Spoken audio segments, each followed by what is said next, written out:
Red light is on, that means we're on. Welcome, Golden Black Live, Friday afternoon edition. It's always Friday afternoon edition.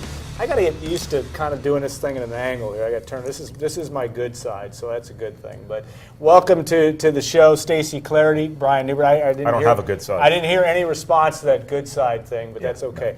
No. We have guests in the house. It's sitting room only here. We have Elliot Bloom and Evan Wilkes joining us. I'm certainly to scrutinize every move here before we bring Elliot on for segment 2. Now, how this show works, if it works, and the good thing is it is working today because you're watching us. We've had some technical issues, and we thank you for hanging with us and watching those replays. But how the show works is you can text, talk amongst yourselves, so to speak. You can email us questions by hitting the box in the bottom right hand. You can click on our advertisers, which is even better. Of course, our 3 advertisers, Hilton Garden Inn, when tomorrow's a big day, State HGI tonight, Follett's Purdue Pride, Purdue tradition since 1945, and they will be front and center selling that merchandise at Mackey Arena tonight for the tip-off before the kickoff. Is that it? And then also, obviously, Purdue, Wisconsin tomorrow. And then, of course, also State Farm agent Trent Johnson at trentismyagent.com. All right, we've got that out of the way. Stacy, tomorrow, it doesn't get a whole lot bigger than it does for Purdue. We said that kind of last week. Right.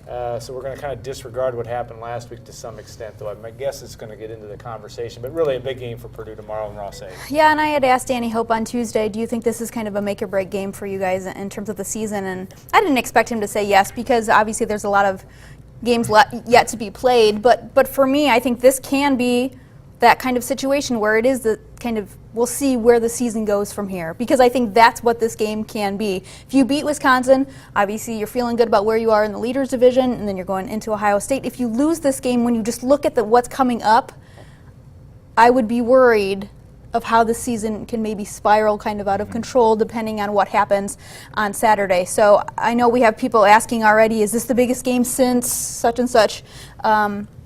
It's really big right now and they have to win.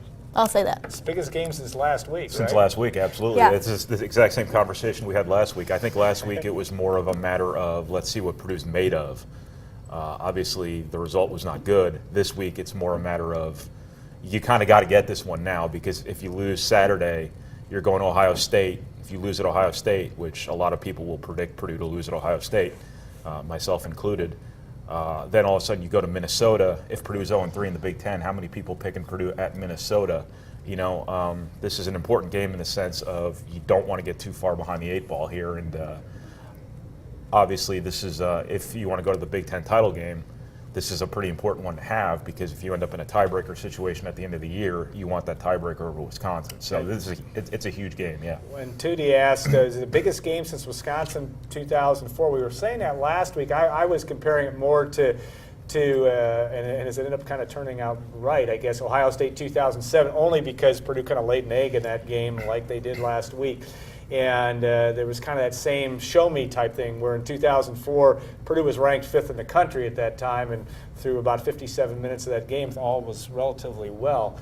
But, you know, I do think this is a game tomorrow for Purdue that, you know, and I'm not saying that the Purdue football team's been chirping or talking too much, but I do think that this is they've got to show who they are, and they have to step up and play big against a team in Wisconsin that is capable of doing just that. Right, and those games you're kind of talking about, 2007, 2004, the teams were ranked. Yeah. We don't have ranked teams in these games, you know. So from that kind of magnitude about how big of a victory it could be when you're knocking off a ranked team, or you are a ranked team, obviously totally different situation here. But I asked, you know, Caleb Turbush on Sunday, you know, what does this mean? Is your confidence shaken at all? He said it's a wake-up call, because we could get away with things in our first, you know, especially 3 of those 4 games, and we figured out we can't do that against teams that are good teams, you know. So there are no excuses left. I mean, they have to play better, and they have to play well, I think, to win. When you look at, especially Wisconsin, and we're talking about like the defensive line and the offensive line and those matchups up front. Wisconsin has not been stellar, however. Correct. Certainly offensively, they did in the fourth quarter put up 21 points and made themselves look a lot better statistically against Illinois. But obviously, Brian, you've been spending a lot of this week looking at the Badgers. What do you see in them? Well, they're starting to trend upward. Obviously, at the start of the year, they really struggled to run the football. They really struggled to score. They've had some instability at quarterback. Their offensive line's been a train wreck relative to their past standards. Obviously, this program is sort of the gold standard in the Big Ten for running the football, for offensive line play, and that's taken a gigantic step backwards. Their offense now was so balanced last year. You had one of the best quarterbacks in the country and perhaps the best ground game in the country. You lose the quarterback, you lose the balance. I think they didn't expect that. I think they expected more from Danny O'Brien, the transfer quarterback. I think that didn't work out for him yet. So there's some instability there, and that's really kind of made their offense one-dimensional. The offensive line problems too have obviously affected everything they do offensively, but they're starting to trend upward a little bit, and they're still built to run the football. They've still got one of the best running backs in the country and one of the better backups in the Big Ten, so they should be able to run the ball. Purdue's defensive front obviously has to reverse its effort from Saturday 180 degrees here for them to be able to compete with that ground game. And they potentially will have two guys that are really important to that run defense in Bruce Gaston and Brandon Taylor, who are hobbled a little bit. Gaston has the hamstring injury. Fans saw that last week. He had to come off the field after he recovered that fumble. And Brandon Taylor missed practice on Tuesday with an ankle injury. He said he's fine. He said he's going to play, but that would be a little worrisome, I think, to have two of your top three tackles maybe. I'm just not glad, 100%. glad Brian didn't say 360 degrees. He did say 180, which was correct, but a very important way to put things in. Excellent work. No, I think also Wisconsin brings that strength defensively in terms of just. We talked about this. I think it was even a fear. Even it flies in the face of consecutive 50-point games when you put up 54 against Eastern Michigan and 51 against Marshall. We know that was.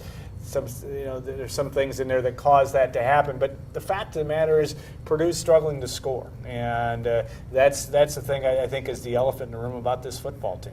Yeah, and we've talked really all year about this offensive line, and can it be good enough to lead Purdue to produce points? I mean, we talk about the quarterbacks all the time, but they need protection, that they need to open holes to have the running game. When you don't have a running game, it makes it a little harder to play quarterback as well. So I think that's kind of all coming.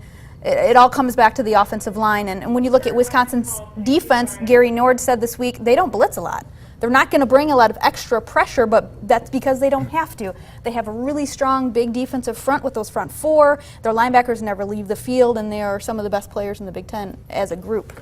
And we had a question, I'll throw it to either one of you, and I know that sometimes it's almost the question of the week. Gabe Holmes, who produced tight ends, and obviously Crosby Wright, who had a touchdown catch last year against Wisconsin.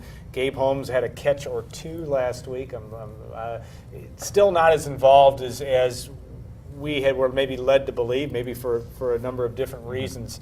Where are we with the tight ends in your guys' estimation? In a perfect world, I think you want them involved. But at the same time, does anybody take issue with them throwing the ball a lot to Antavian Edison, taking issue with throwing the ball a lot to O.J. Ross, who's having a pretty good year? I think what it comes down to is, what does Purdue do well in the passing game right now? I'm not sure. I think when you talk about the tight ends, you talk about perhaps being able to throw the ball up the field a little bit more. And right now, I just don't know, if this offense is very well equipped to do that. I think it's a protection issue. And I think there's a lot of other issues at play there too. I think what you see Purdue's passing game doing right now, they're rolling the pocket a lot. I think that's a pretty good indication of a concern over protection, and they're throwing a lot of quick outs to the perimeter. They're throwing a lot of screens. That speaks to protection too. I just don't know right now if it's a huge part of their offense to do traditional dropbacks. And when you drop back traditionally, that tends to be when you look for the tight end over the middle. Holmes looks the part. I mean, he just absolutely does, and it's not like he's dropping passes. He's just not getting them thrown. Yeah, and I talked to him a couple weeks ago and asked him those same kind of things. So you're not getting the ball. Why? And he said he wasn't worried. I'm blocking. I'm doing the things they're asking me to do. If I'm involved, then I'm going to make the plays. But like Brian said, I don't know if you can just blame the one guy, for not kind of showing up. It takes a lot of other things to happen, and Purdue seems to be trying this kind of I don't know if it's a fake dive play or what, where they kind of go down and pop up and try to hit the guy down the seam. It worked for 2 touchdowns in the opener. It has not worked since. Against bad defenses. Right, yeah, and it hasn't worked since. So you need to find another route to throw to your tight end, I think. They do scout, don't they? I mean, that's the thing. They can make adjustments from week to week. They're on scholarship too. Yeah, that's true. One of my favorite questions always has to do with weather, as we always talk about, and Travis writes in a couple of weather questions, and Chad's not here today. Maybe we can ask Elliot these questions. Chad's coming in right now. But obviously tomorrow, maybe some rain. Might be, they're talking winds high of, could push 45 miles an really? hour. Only if the storms roll through. My point being, Wisconsin in a mutter, so to speak, is not a good thing, in my view. Would you agree? No, absolutely not. I mean, they are built to run the football when the weather's bad. Typically, you want to run that ground game, ball control sort of offense. That's what they are recruited to do. They're not going to ask their quarterback to win the game tomorrow. They're gonna. It's going to be a lot like last week. They're going to want to run the ball, keep their quarterback out of bad situations because they got inexperience at quarterback. Last week, it wasn't inexperience on Denard Robinson's part. It was just inconsistency and erraticism, or erraticness, whatever the word would be, with Joel Stave.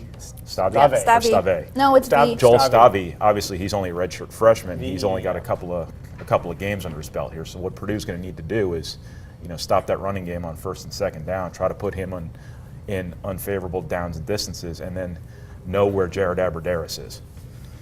Well said. The thing is about that Stave, Yes. he's efficient. Now that's going to bring us to our next segment about efficiency. I'm not biting on that. You'll need to ask more He's been specific very efficient as a quarterback, but and in offense, as Brian said, that they don't really try to have a situation where he's got to make plays for the Badgers to win. Big plays. They can throw the ball downfield. Some have been able to do that. But let's talk about obviously we might as well, because everybody else is, about Purdue's quarterback situation. Obviously, Caleb Turbush is the guy going to be the starter tomorrow. Any guess? Would you like to have a guess on how many plays Robert Marve plays tomorrow? Yeah, I think it'll be interesting. After seeing the way he looked last week, I would be surprised if he's not in the rotation again and not just kind of thrown in the third quarter when they're down by however many touchdowns. But everything we think is not what they think. Yeah. So it's very hard to say what we think we'll see, because a lot of the times what we want to see or what we think we should see, is not how it pans out. So I think as a whole for our staff, we would really like to see Robert Marve in the game and get an opportunity to play, especially with the way he looked last week. I know there is some concern as to whether the knee can hold up.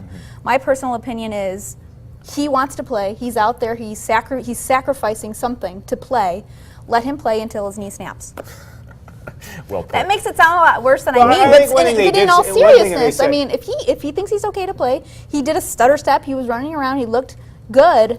I mean, if this is his decision, let him go out there until he re-injures it, if that's what's going to happen. We don't know if that's what's going to happen. Yeah, well, I think one thing that is interesting, though, too, and Danny Hope said it this week, is conditioning. I know that how much can he play when he's running around, and I don't think there's any question that Turbush is going, no matter what Marv does. Marv could come in and light the world on fire in the second quarter and half the third quarter, and Turbush still could come back in the game. Right, I still think it'll be a issue. rotation. Regardless of who plays better, I think it would still be a rotation. Yeah. Absolutely. I don't think there's any question about that. Yeah. I think it's kind of a little bit of a moot point to talk about whether we're going to see Marv more, whether Marv might even start, which I wouldn't anticipate happening because we don't know yet how much Marv can play. Obviously, we saw him play 2 possessions, I think, on Saturday. How much can his knee actually hold up while Marv can still be Marv? It's really important to his game to be able to go 100 miles an hour. I don't know what kind of shape his knee's in, so it's kind of hard for me to guess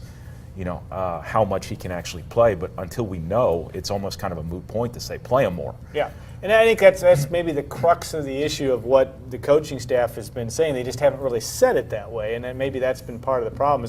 Is just the whole thing of not knowing how much he can go and what he can bring to the table every snap. Wait, you really think that's the reason? I think that's part of it. I think it's part of the thing that I think that they're not in a situation to know how much Marv's going to play, and they are going back to the comfort level of number 19. I think it's probably more a I matter always of. agree with it. I just think that's what it is. Yeah. I don't know if I want to use the word trust because trust is kind of suggestive in a negative sense, but I just don't know if they trust Marv as much to run the offense the way they want it run as they do Turbush.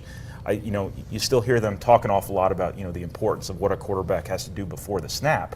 Obviously, we all see what happens after the snap, and if you compare what happens after snaps, it would seem pretty plain as day that Marv gives this offense a little bit of a better chance to move up and down the field. Turbush, on the other hand, seems to have convinced this coaching staff, and we're certainly not in a position to argue.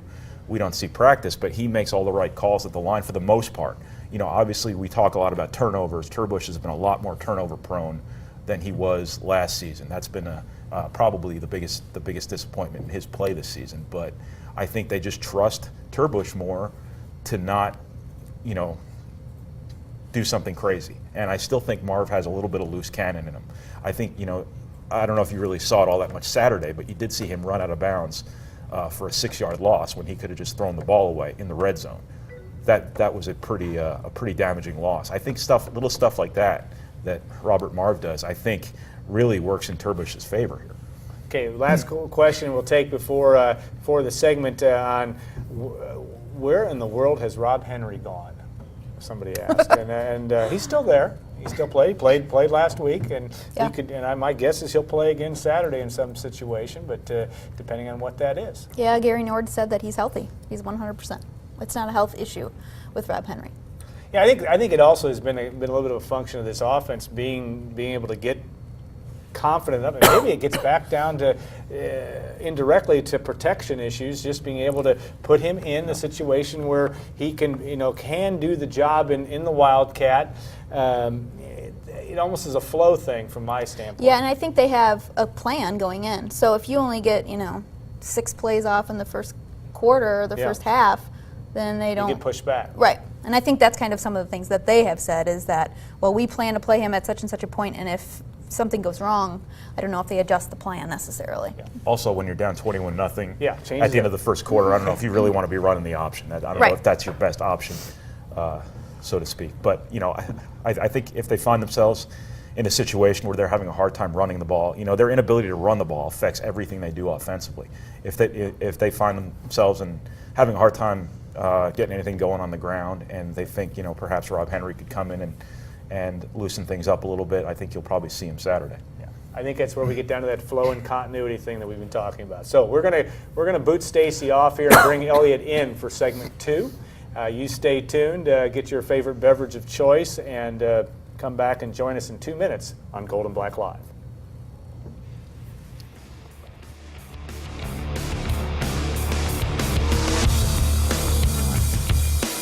Going to the Purdue game? Stay at Hilton Garden Inn, West Lafayette at the Wabash Landing. Your family will love the well-appointed guest rooms, the pool, whirlpool, fitness center, the breakfast buffet, and the amazing Hilton Garden Inn staff. Located just 4 blocks from Purdue University, Hilton Garden Inn has long been the choice for Purdue fans. Call today for a reservation and make Hilton Garden Inn your #1 choice. Check out the Purdue collection now at Follett's. Boiler up with Nike Fantastic T-shirts, League and Champion fashion colors. Simply fabulous, simply Follett's. Purdue pride everywhere on game day. Nike sideline, worn by the team, by the players, and by you. And make every day game day with tailgate toss. Follett's, Purdue pride, a Purdue tradition, 17 game day locations.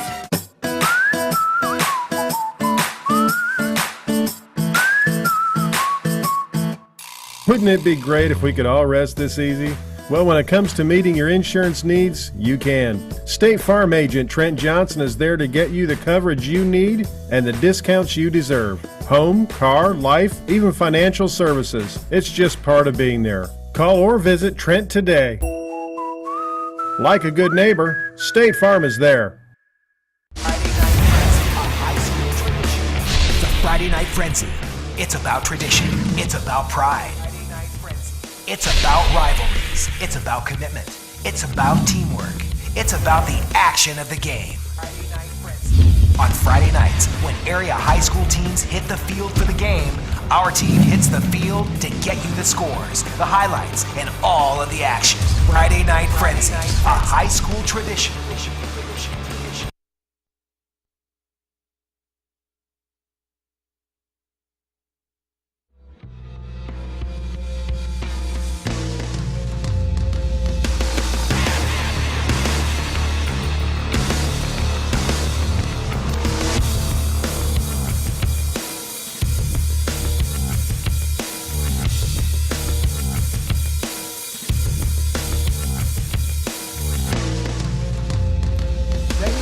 Gold and Black Live, and we're joined now by Elliot Bloom, Supervisor of Operations for Purdue Men's Basketball. And Elliot, welcome to the show. You do this at your own peril, but we're glad you're here. And a big night tonight for you guys. Obviously, it's getting the start of the 2012-13 season, at least officially getting that going, and then, of course, the first big practice tomorrow morning as well. Yeah, we'll get things going from a basketball standpoint, practice-wise, tomorrow morning. But tonight, obviously, all the festivities and everything that surround, an evening like this.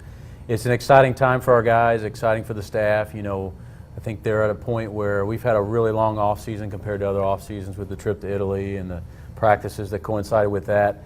Then came right back and hit the ground running, started classes, started workouts, and they're at a point now where they're ready to actually start practicing. And then before too long, they'll be ready to start playing. They'll be tired of practice. So, yeah, Just because of what you guys were able to do in August with the overseas trip, all the practices, I would imagine things are going to be a lot easier come tomorrow morning. Everybody's going to be a little bit more acclimated than they ordinarily would be. yeah, there's a lot of there'll be a lot of carryover, a lot of continuity between those practices and the upcoming practices. I think from an organizational standpoint, from the staff, the good thing is you're able to see some things that went on in Italy, and now what tweaks do you make heading forward? There was a lot of question marks going into Italy, and not that all those have been answered, because they certainly haven't, but you got a better idea of how some guys were going to play and perform, and now you can make some adjustments based on that kind of as practice starts and you're preparing for the real thing now. So, well, those of you out in cyberspace that want to come and watch tomorrow or tonight, the time frame it all starts a little bit after 8 o'clock. Yeah, doors open at 8. We'll get things started about 8:30. They're going to wrap up the homecoming parade, which they've kind of rerouted this year to end at Mackey. So the idea is parade's over, everybody files in, and then there'll be a few words from Coach Hope, and we'll do some football stuff to kind of get ready for tomorrow, and obviously a big game, and we're excited about that as well. And then after that, we'll kind of start transitioning to the basketball portion of the evening, and the hoopla starts from there. Do you have any kind of expectation as to what sort of crowd will be here tonight, or being that they don't need tickets, I'd imagine you don't really have any kind of metric, do you? No, there's no guess. I mean, the last time we did this was a few years ago, but I can't remember if we had a home football game or not when we did it the last time. And so there's a lot of unknowns, and we were bad at guessing because we did the alumni game this summer in August, and when we kind of came up with this alumni concept, I said, if we can get 2,000-3,000, that'd be great. We sold over 7,000 tickets and had even more than that, in the building, which just blew us away in terms of our expectations. So hopefully that trend continues and we pack the place tonight. I don't know what the guess would be. I know there's a lot of excitement. It seems like when you talk to people, a lot of people are coming. They're bringing friends, family. So I would hope we would have a really good crowd. From our standpoint, it's important for a lot of reasons.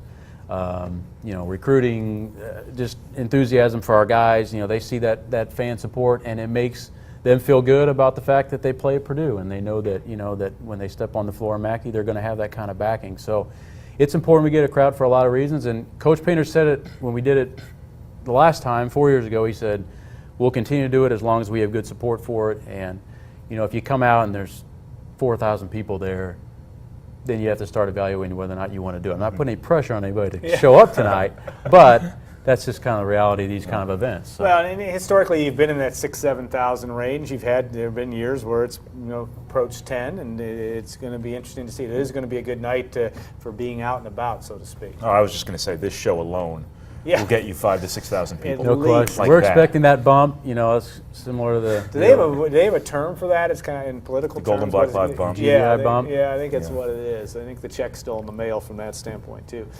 You look at this. You look at the start of practice and where this basketball team is. Obviously, a lot of youth. You have a kind of a blend of obviously 4 guys that are coming in that may make an impact right away, but they've also got to practice day in, day out with Coach Matt Painter and staff. That is a challenge for any freshman. Yeah, there's this time of year, those guys are getting acclimated. And the 4 guys plus, Donnie Hale didn't play last year. And, we got a glimpse of all of them, obviously, when we were overseas, with the exception of Jay Simpson, who sat out with the broken foot. Now that they're all kind of in the mix, that's always exciting to see, but it's also exciting to see the veterans and who steps up into new roles. Guys that were role players before now become focal points of the offense. Guys who maybe were scoring at a different level are now expected to elevate those certain areas. And just from a leadership standpoint, they're expected to take on a new role. How do they adjust to that role? How do they balance now maybe being more of a scorer and a leader compared to their old duties, which is just kind of fitting in and being a role guy? So there's a lot of different things that you find out over the next couple of weeks. But, like the fans and the staff, we're excited to see the new guys and how they're going to, blend in and accept the roles that are given to them. We're very young, but in my opinion, we're very talented too. So it should be a fun season to see, kind of how quickly we can mature. Yeah, that will tell the tale. Who do you like in the dunk contest tonight? Well, I said it the other day when I did the chat on here. Jacob Lawson he's kind of a freak of nature. I mean, his athletic ability is probably unmatched on the team. So I would give him the early edge. Other than that, I just want to make it through with no sprained ankles, and we'll be good to go. My dark horse candidate is Neil Bashir, so we'll go ahead. Better than people think. Yeah, I know, he's in there for a reason. He's in there for a reason. Some people are questioning why he's in there. That's why I said he's my dark horse candidate. Yeah. I'm serious. What chance could A.J. Hammonds possibly have when your head's only like 4 inches from the rim?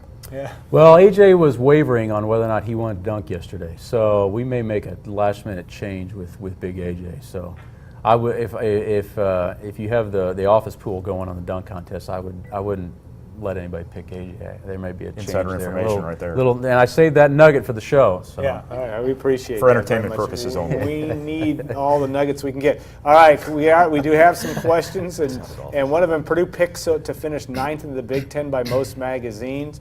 It won't necessarily be ours though, but why so low? I mean, it's obviously a lot of new faces and a league with some talent on the top end. They're not giving Purdue respect. I can't believe that. Yeah, That's never happened. That That's never happened. It seems like a time-honored tradition. I mean, they're going to overrank, a lot of teams, and they're always going to put us at the bottom of the league. I don't know. It doesn't bother us. It actually kind of fuels our fire. We kind of get a kick out of it every year. Not that we sit around and rank the Big Ten according to what we think, but there's certain magazines that you look through and you say, oh, that's pretty good. And then there's others you look at and say, boy, you talk about not knowing what's going on. I don't know. I mean, I don't know where we're going to finish. Could we finish 9th? Sure, we could finish 12th. I mean, I certainly hope not, but you never know. I think we feel like we're a better team than that. But why do they put us there? Well, we're young.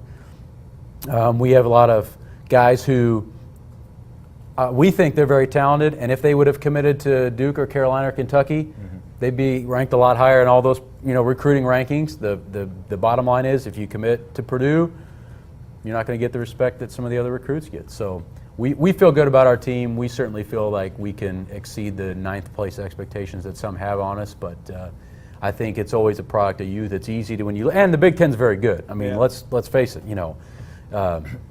The team down south is obviously going to be very talented. Michigan State, Ohio State, Wisconsin. Those teams are all good. Minnesota. Those teams are kind of expected to be in the upper echelon, and rightfully so. They got a lot of good returning players. So. I think what probably happens is people just look at your roster and they don't see Robbie Hummel's name, and thus they just automatically dismiss you. I think a lot of those preseason prognostications are based solely on what people see on paper, and I know that because I do it myself. But just I suppose you guys are, sort of getting started here. What's it been like not having Robbie Hummel around for the first time in 8 years? Yeah, it's been a little different, but we had a taste of that throughout the summer. Our team has changed from a standpoint of now. Last year we were so perimeter oriented. We were shooting threes left and right, and we were playing kind of small ball, and that was kind of our identity, especially towards the end of last year. And now we've got the biggest team at Purdue since I've been, associated with the program, which has been the better part of 10, 11, 12 years. So it's a much bigger team. We're more interior now versus exterior. We look really good walking through an airport. I hope that translates on the floor. That same line before. Yeah. I hope that translates on the floor, but we really look the part in terms of our size, and our guys have had a really good summer and off season in the weight room and that sports performance area. So we hope that can translate. But we're going to be a team that, when's the last time that we had a team that really could compete and win the battle in the glass on a consistent basis? we're hoping that can be the case this year. That's going to be a little different identity than we've been used to. You know, it's always been, we've been more of a skilled team, and that's not to say we're not skilled now, but we've been more of a skilled team that just kind of hope to compete on the glass.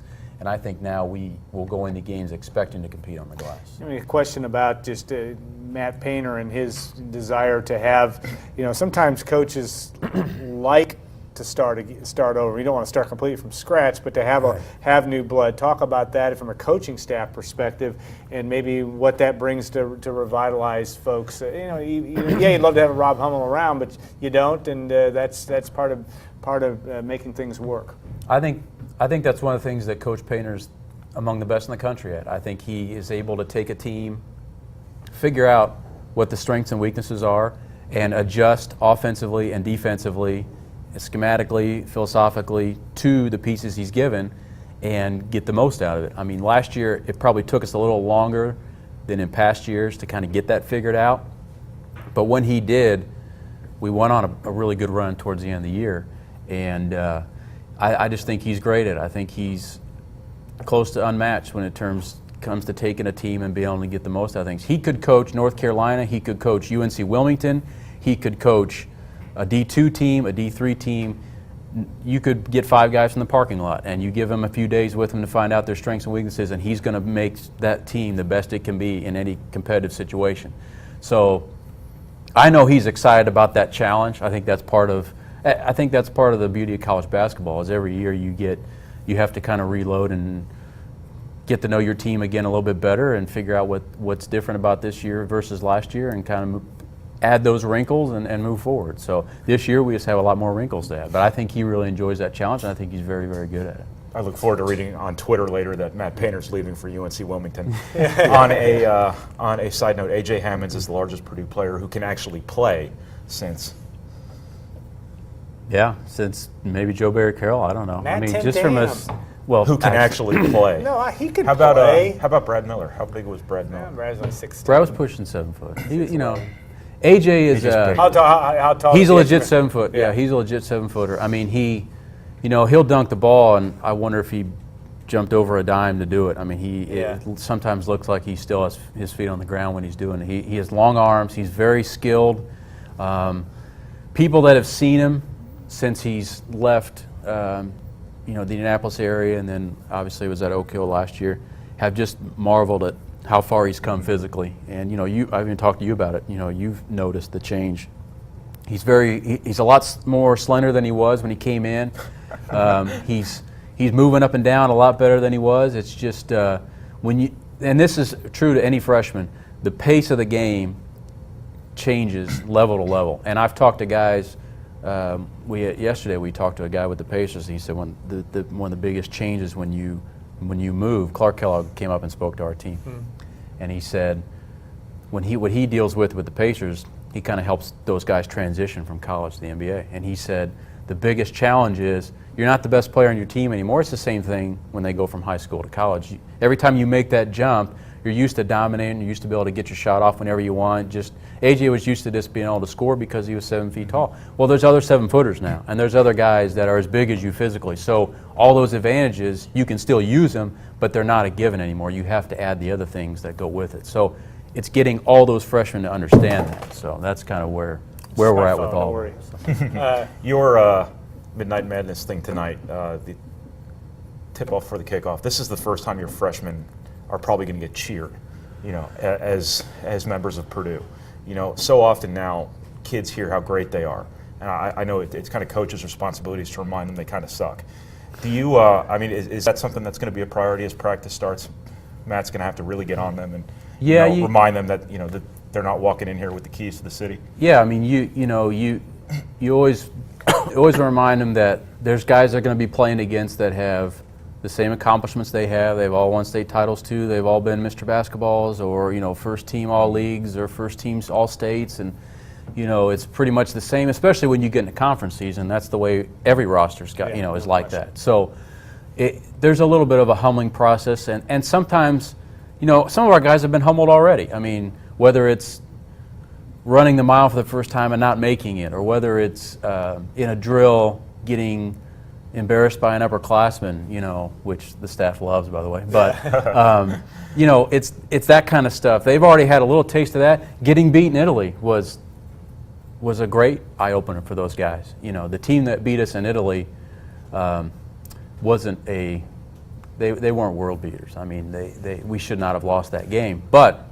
it was a great lesson to learn that when you're not hooked up, it doesn't matter where you play, when you play, where you play around the world, if you're not ready to go, you're going to get beat. And so we've kind of got that lesson, a little bit of it, a little taste of it over there, which is another reason it's such a beneficial trip, because now they've got a taste of how coach acts after a loss. Yeah. And also too, after he acts after a win, we won our first game over there, and yeah, we felt good, but we weren't celebrating anything, and it starts to teach them how to act after competition. So. A couple questions about the status of Jay Simpson. You've talked about it. Obviously, he didn't play in Italy, but he's been back and working his way not only into shape, but tell us about how he's getting along. He is a extremely talented, skilled player. I mean, his around the basket stuff, he's got a face-up game, very skilled, great body. His big thing right now, and I think it's been alluded to a lot, coach has been quoted on it a bunch in the media, it's just, can he get back into shape, quickly enough? It's just an ongoing process for him, and sitting out all summer didn't do him any favors. The fact it was a foot injury didn't do him any favors. If it was a shoulder, at least you can get him on a treadmill. Yeah. Being a foot, kind of, you can get on that bike as much as you want. You're never going to get the same demands on your body from a cardio standpoint. So he's not on a specific time frame. He's behind the other guys from that standpoint, but once he gets into shape, he's going to be right in that mix with everybody else. He's just a little behind those guys in that area right now. So he's going to be a little bit of a work in progress as we get started with practice right now. I just want to ask you a quick question about your non-conference schedule. It seems like you always craft your schedule based on your team, not just your team's talent, but your team's experience. You got a pretty young team this year, and I'm starting to see all these teams. You're playing in the non-conference ranked in the top 25. I mean, we thought the same thing. Is this a good schedule for we your finished team? out and we were like, did we bite off a little more than we could chew? I hope not, but it certainly is a challenging schedule. I mean, I think a lot of times our fans want to go out and play everybody, and they want to play, Murderers Row, and I would love to do that too. But at the end of the day, if you lose a guy for 4 weeks in the middle of the non-conference, and then you lose a couple games you're not supposed to lose, and then you get another injury, and we're always worried about the what ifs. We're always planning that, and we always treat the non-conference as we want to give ourselves, first of all, the best position to make the NCAA tournament. First and foremost. Yeah. Now, if you have a team that's loaded with seniors that you don't feel like there's any way we're not going to make the tournament, then you schedule towards seeding in that tournament. Hey, can we get some good wins here that would maybe take us from a 3 seed to a 1 seed or a 5 seed to a 3 seed?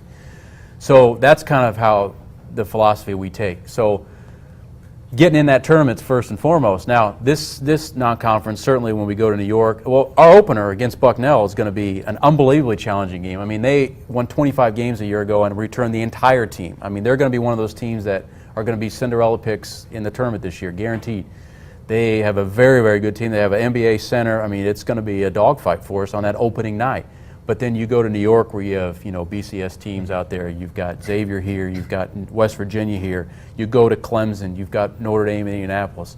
It's a very challenging schedule for the youth that we have on our team. So we get tested right away, that opening night, and then another game on that Sunday, and then we're off to New York, and we're going to find out pretty quick, how hard these guys are going to work here over the next few weeks. So it's exciting that it is challenging. At the same time, I'd be lying if it said it didn't make us a little nervous, going into it. So. Yeah, and certainly one of the things that's also going to be a challenge for this team is point guard, obviously, and Ronnie Johnson is certainly going to get his chance to play a lot. But you're going to have to manufacture experience, so to speak, in him, but also how you mix and match guys. Where do you think at the start of practice you might be in that situation, and what have you seen? Obviously, you saw Ronnie in Italy. You've seen Ronnie for years, but as a guy that can come in and do the job right away. I think he's got that potential, but I also think we've got other guys that, he's not just going to be handed the keys of the car. Yeah. Tyrone Johnson, Anthony Johnson, a couple guys that I guess you would kind of consider combo guys that you could play at that position. So I think Coach is going to get all that figured out here over the next few weeks, and based on how they go through practice, and it's more than just practice, it's how are you with your teammates? How are you off the court too? I mean, Coach Painter, I mean, it was more publicized when he came through the doors, but it hasn't changed in his 8 years. You got to handle your business in all facets of your life. That's socially, that's in the classroom, that's on the practice floor. So he's got to show, as our other guys have to show, they can handle everything. And the guys that can handle everything and then perform the best on the floor are going to get the minutes. So like all freshmen, they're figuring their way around, every tutors and wait times and class schedules and all that. So talent-wise on the floor, he's got that ability. Now, can he lead and do it? Can he, take the rest of the team with him? We haven't got to a point where we're putting in a bunch of plays yet. Can he lead from that standpoint? So there's a lot of unknowns that we don't know yet because we haven't gone through enough practices. But all that together, which guys handle all that, will ultimately be the guy that probably gets the start, when we start practice or when we start, actual competition here at the end of the month. So We talk so much about freshmen with a team like this before the season, but I guess it seems to me like you expect DJ Bird and Tyrone Johnson to be pretty good leaders in particular, too. Just how are they responding to that role? You see them quite a bit. I think the thing with leadership is it's never as good as coaches and staff. It's never as good as you want it. I mean, you could have George Patton on your team. It may still not be as good. I don't know. But I have a feeling that you'd always want more. It's just what you want out of your guys. The guys who have been the best leaders for us in the past have always been older guys just because they're able to kind of take a young guy to the side and say, look, I know that they called 4 straight fouls on you in practice, but they did that because chances are when we go to East Lansing, we're going to get hosed on a couple calls. Yeah. So they're testing you. They're putting you through that ringer now so that when we go on the road and on national TV, you don't lose your mind in front of 2 million people. So the guys who have been around it, that's where they get the advantage. They're able to sit those guys down and tell them, hey, this is why they're acting a certain way. This is why this coach lost his mind when you didn't do this the other day in practice, because it is important, and he's trying to convey that to you. So I think they've done a good job so far, but there's always room for improvement on it with everybody on our team. So. It's mild-mannered dudes like Elliott Bloom and Matt Painter and Micah and Shrewsbury. You guys never lose your mind over things, do you? Well, I'm not on the floor coaching, so I have a little easier. You can lose your mind over them on the side when they're not doing some other things. I'm more the logistics guy that, the bus was, where are you? Why aren't you on the bus? And a lot of times like, hey, we still got 5 minutes. I know, but I'm just making sure we get everybody to where we need to get, that kind of stuff. But yeah, I mean, that's when you put as much effort as the coaches do into certain things. Like Coach Painter always says, this coach spends, whoever coach has the scout for that game. He just spent, 40, 50 hours over the last 2 weeks looking at game film on this opponent. He wrote the scouting report up. He spent another, 20 hours this week in practice trying to get it through to you guys. And then you blow an assignment and you wonder why he's upset and he hasn't slept in 6 months since the season started. Yeah, that's why they're mad, but the guys get that. They understand, and they go through the same grind that the staff goes through in the middle of the season, and so that's part of what makes it fun is you're all in it together. And, we're always fond of when we go on the road saying, hey, we're in a building with 16,000 people, and there's 25 of us against 16,000. And it's a great feeling, and it's an even better feeling when you come out of there with a win. I mean, that's kind of something we pride ourselves on as a program, and I think really a good barometer of how good a program is your success on the road. And you go back and look at our success since Coach has been here, and the amount of games we've won on the road, I think it's as good as anybody in our league, and I think that to me is one of the best stats I think that we have going for us. So. All right, well, we're going to let you head home and or head back to the office and get ready for the events tonight. Of course, the tip-off before the kickoff, Mackey Arena tonight, 8 o'clock. You can come to the pep rally, get all fired up for the Wisconsin football game, and obviously the 2012 and 13 men's and women's basketball seasons. So. Stay put. We'll kick Elliott out and bring Kyle and Stacy back in. We'll kick Brian out too. And we'll look forward to heading into our last segment on Gold and Black Live.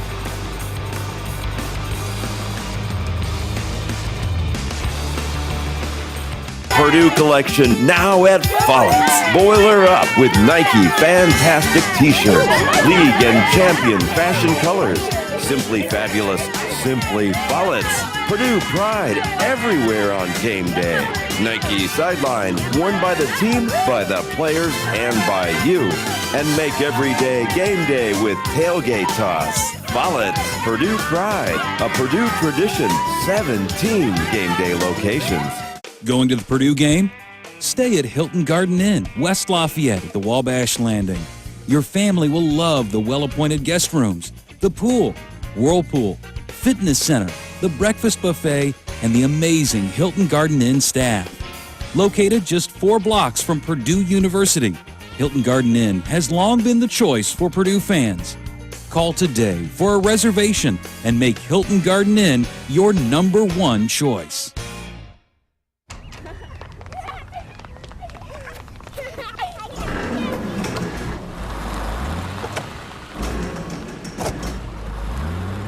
Let State Farm agent Trent Johnson handle all the moving parts to your insurance. Whether it's for auto, home, life, or financial services, Trent Johnson is there with more ways to help and more ways to save. Call or visit Trent today. Like a good neighbor, State Farm is there. Friday Night Frenzy. It's about tradition. It's about pride. It's about rivalries. It's about commitment. It's about teamwork. It's about the action of the game. On Friday nights, when area high school teams hit the field for the game, our team hits the field to get you the scores, the highlights, and all of the action. Friday Night Frenzy, a high school tradition.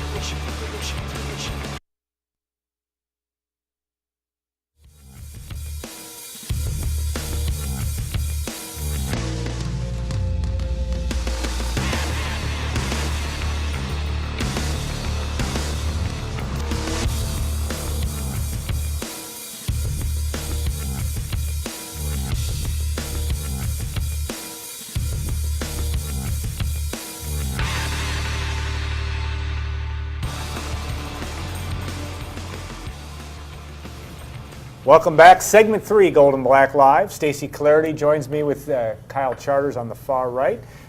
We haven't talked about our sponsors, so I'll do that real quickly. Of course, our Hilton Garden Inn, when tomorrow's a big day, stay at HGI tonight. Follett's Purdue Pride, a Purdue tradition since 1945. State Farm agent Trent Johnson. You can obviously, if you want more information about them, you can click on their ads on our page as well during this this last segment, but we want you really tuned in because there's a lot of big points. I know Kyle already said he had a lot to say in the last 14 minutes. We're kind of being facetious as we usually are. Kyle, welcome to the show, but thanks for having me. I know, you didn't have much choice. Your name came up on the email and you were here. Obviously tomorrow, give us a fresh opinion. You don't know all of what was said in segment 1, but what do you see for tomorrow, Purdue, Wisconsin?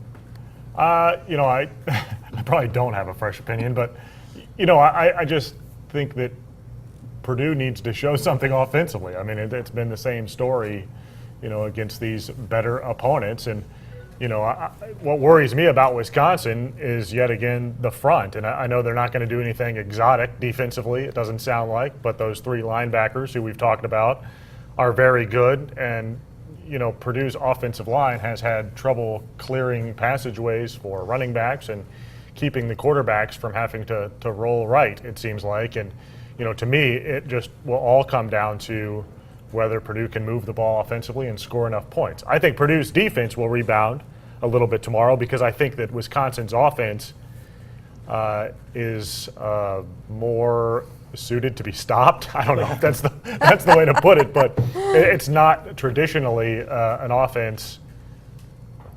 They did score 62 points against them last year, but that was with Russell Wilson. But this style of offense, in my opinion, does not present Purdue as many problems as, say, a Marshall or Michigan has traditionally. Okay, that was fresh. I don't agree with any of it, but no, it's good. No, I mean, I think you're right. I think, I do think it's interesting because, okay, so what does Purdue stop well with Marshall throwing the ball up and down the field?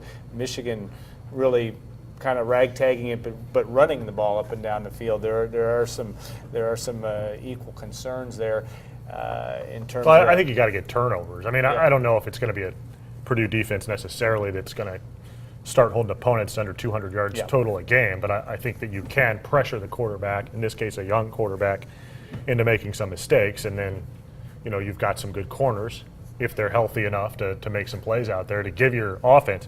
Purdue's offense has scored against these better teams, Notre Dame and Michigan, but only when they've gotten a short field. So it seems to me that tomorrow Purdue's offense is going to have to be positioned to score in a short field once or twice to be able to get a win.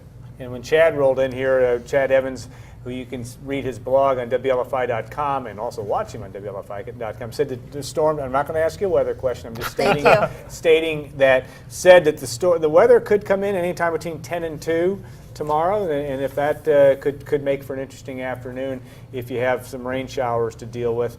It'll be, as I said, Wisconsin on paper. I don't know that we're going to have an all-day washout, but this is the kind of team that Chad's shaking his head no, we're not going to over there. So it's going to be brief, and he said it might not even hit West Lafayette or hit Ross State's team. It could hit some parts of Tippecanoe County and not hit Ross State's team. As like I always say, I wish I could be a weather guy. I only sit next to one here, but that's it. So, again, this is a game too that Stacy, that there's a lot of inside things going on, a lot of games within the game, so to speak. Things that they're going to have to happen that not only for Purdue to win, but also Wisconsin is absolutely has not blown the doors off. This is not a great football team Purdue's playing tomorrow. Right, and I know we talked about that a little bit earlier too, but Wisconsin's offensive identity has always been, we're going to run it down your throat. And when you fire your offensive line coach 2 weeks into the season and they just really struggled to run the ball, I mean, obviously that is a cause for concern for them. But does Purdue have the defensive guys up front now with some guys being hurt?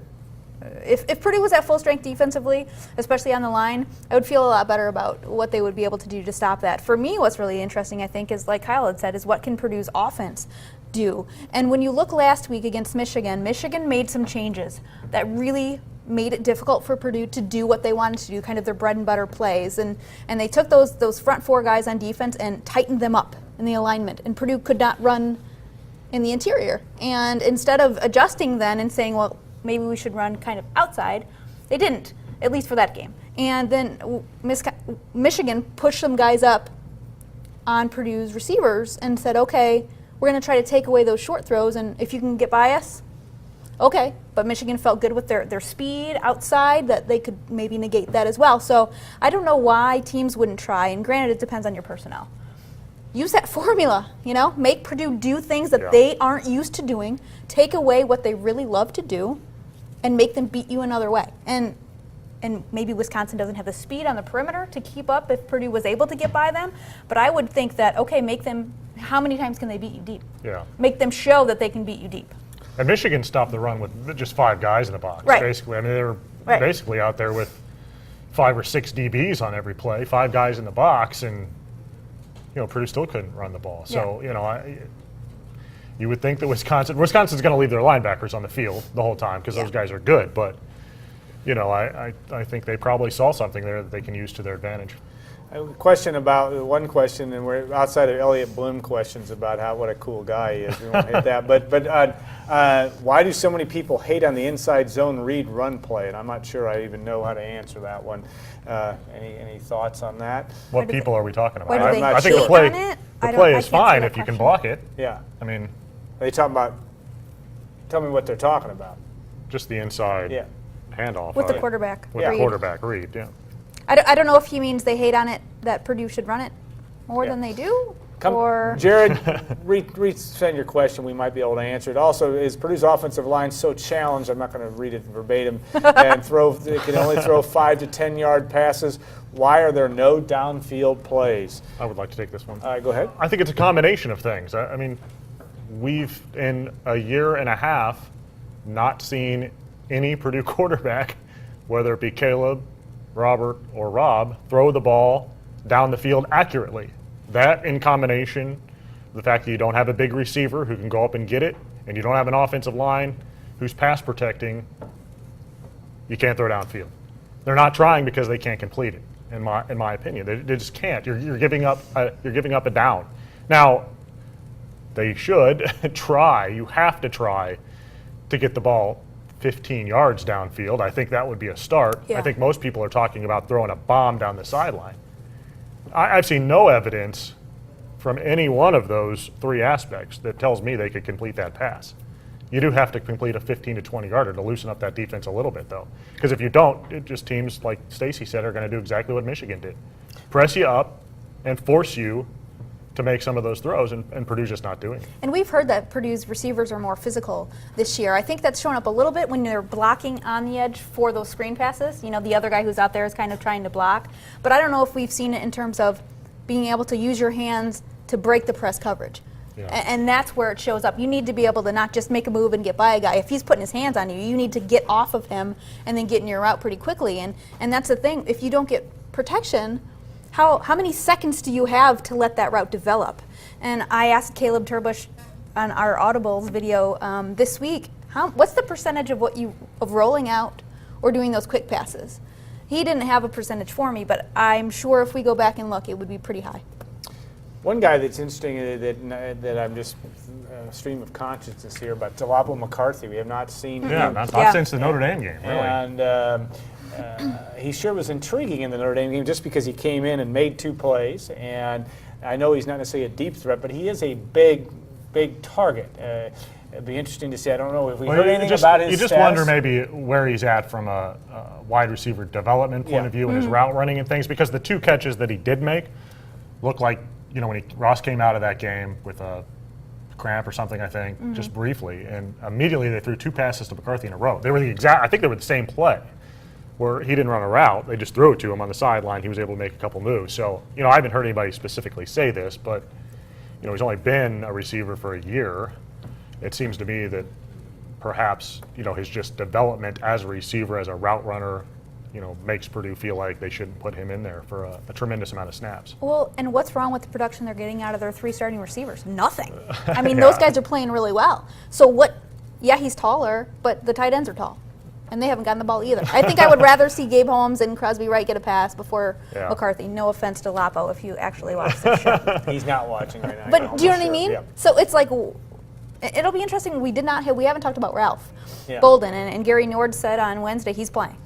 I don't know what that means in terms of where he'll show up and how much he will play, but that's the thing too. When they're so settled kind of in what they want to do, and obviously they probably should try to make some changes, but where do you fit those guys in, you know, with Delapo or with Ralph or whoever we're talking about to add to this what they're doing already? It's easier now from a running back perspective. Right. I know, you know, when we talked to Danny Hope a couple weeks ago, they were coming off the Eastern Michigan game, I guess, when you know, Akeem Hunt just ran wild, obviously, and, you know, Brandon Cottom had the big run. He was like, well, where are you going to put him in? Well, now they've rushed for 200 yards, basically 100 carries in the last 2 weeks.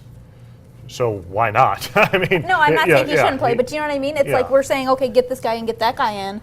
But, you know, especially with the receiver position, I don't know if there is room to add another guy when you've been getting the production you want out of the guys who are getting the ball. Yeah, the Ralph Bolden saga has been going on, it seems like, for a long time. Forever. But really, he's about where I thought he would be, and that would be around the 1st of October. I thought he would be maybe ready for the Michigan game. I mean, just looking back at this 2 or 3 months ago. Interestingly, you know, Bolden, when he had the first ACL, came to Purdue, really struggled in that first year, took him time to get going.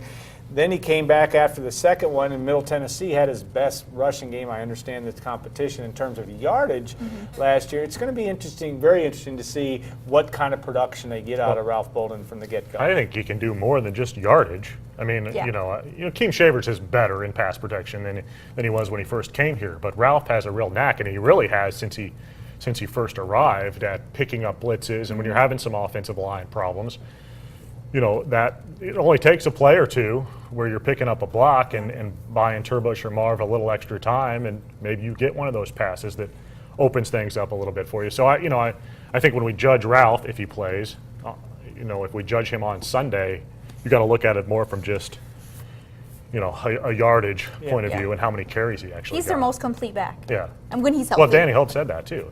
Yeah. I mean, when he's healthy, he's their most complete back. And I asked him specifically about picking up guys in blitz and everything a couple weeks ago, and he said he felt fine. Because, you know, with the knee, you don't know. I mean, obviously the cutting is an issue, but if you're planting or trying to come at a guy and he hits you, what if the way you go back, you know? And so he said he felt okay with that, so we'll see. It was funny to talk to Ralph. He said in practice he's been seeking guys out to try and hit because he's off limits for being tackling. So he's seeking linebackers out and trying to run into them, apparently. Okay. We've got about 30 seconds left. quick prediction on what you have to go back and look at what you Prepare wrote. to be Oh, booed by the no. studio audience. I picked Wisconsin, 20-14. This is 2 weeks in a row I've now picked against Purdue. Okay. I was right last week.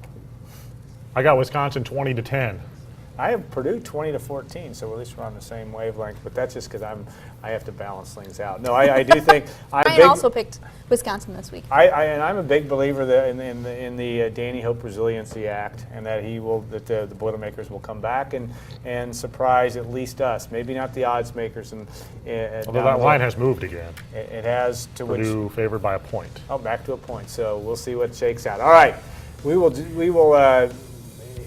figure this all thing out by tomorrow by about 3 o'clock in the afternoon. You'll know the final score because you will have watched in one form or another.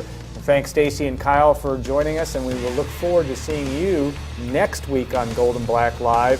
Seems like miles to go until we get there, but that's a good thing from our standpoint. Thanks to our sponsor, State Farm agent Trent Johnson, Hilton Garden Inn, and Follett's Purdue Pride, and Jeff Julick and company will be busy here over the next couple of days.